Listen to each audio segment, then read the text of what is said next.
In this video, you'll learn how to assemble your spice rack cabinet.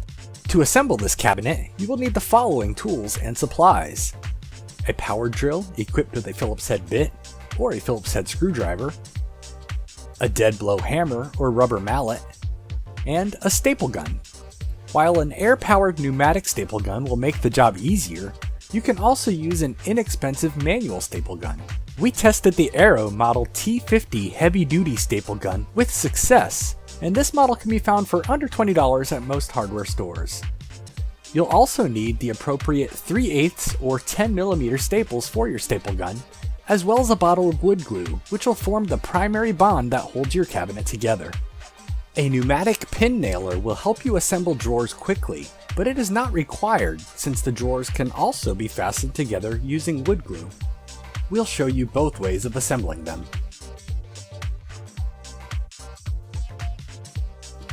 The first step is to assemble the spice rack pull-out drawer as shown.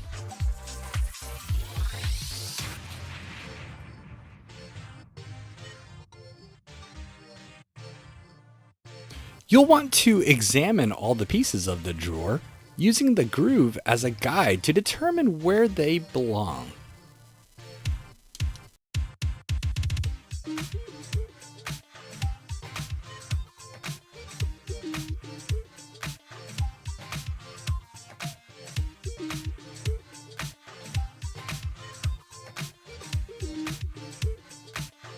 Press the dovetail joints together by hand, and then use a rubber mallet or dead blow hammer to tap the joint until it is flush.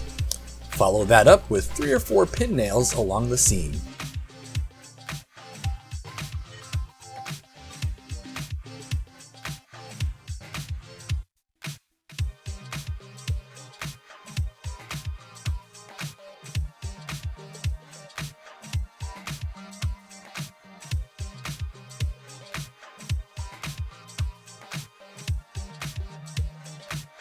If you don't have access to a pneumatic pin nailer, here's how to assemble the drawers using wood glue. First, apply a small amount of wood glue into each section of the dovetail joint.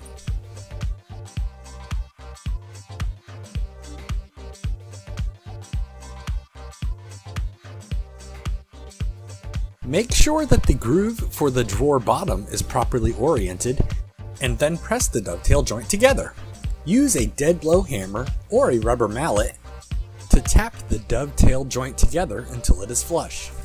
Finally, wipe off any excess glue with a damp cloth.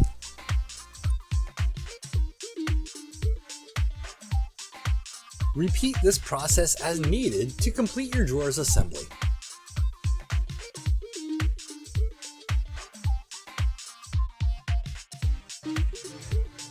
Drop the drawer bottoms into place and then continue assembling the back of the drawers.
Attach a bumper to each corner on the back of the drawer face.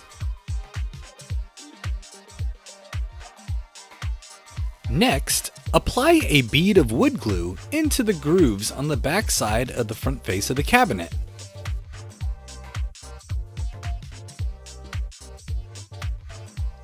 If you apply too much glue, simply wipe off the excess with a damp towel.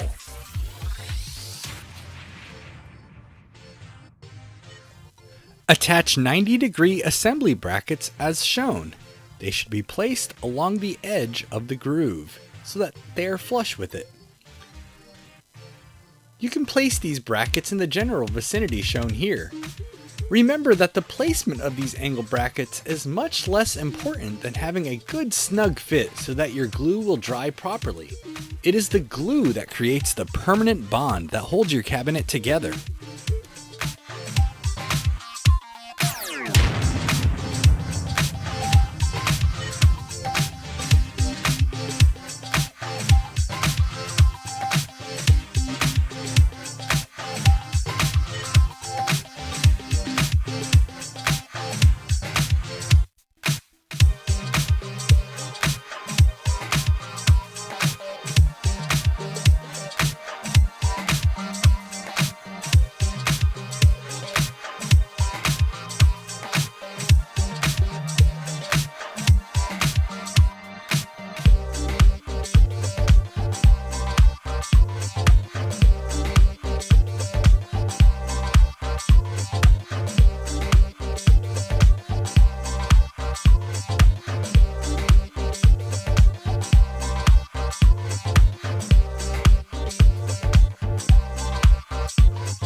Once you have the sides in place, you can slide the bottom shelf into place. Next, we'll attach additional 90-degree assembly brackets to the bottom of the cabinet. These will ensure that all the parts are held together firmly while the glue has a chance to dry and form a permanent bond. For now, just put 2 assembly brackets on, one on the front and one on the side. We'll put the third one on after we attach the back panel. Once again, the actual positioning of these brackets is not critical. They are just there to hold everything together while the glue dries. Next, attach the plastic part of the drawer guides into the pre-drilled holes on the back panel as shown.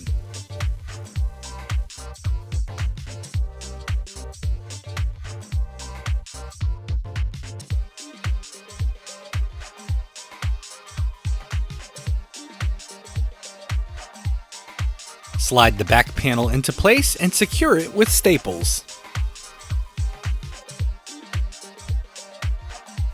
Secure the back panel to the bottom shelf using the 1 3/4 wood screws. On the bottom, attach an assembly bracket to the remaining side. Now attach the top corner assembly brackets.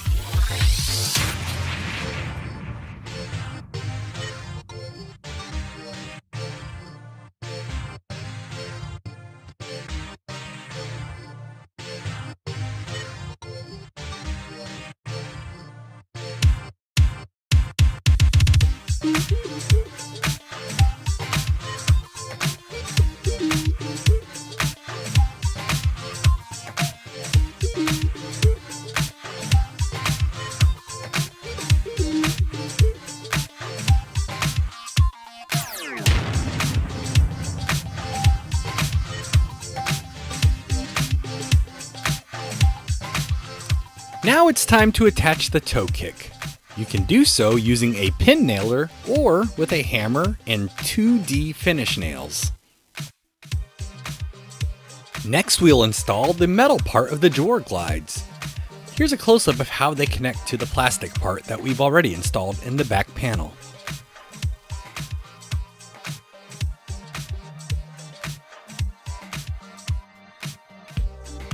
Simply slide them into place, and then affix them using the screws that accompany them.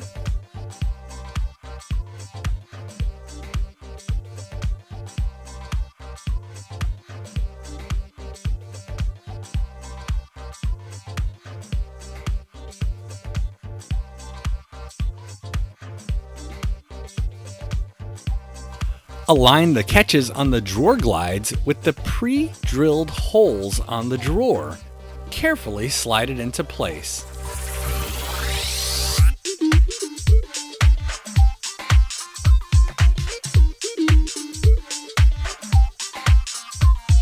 Congratulations! Your cabinet is complete.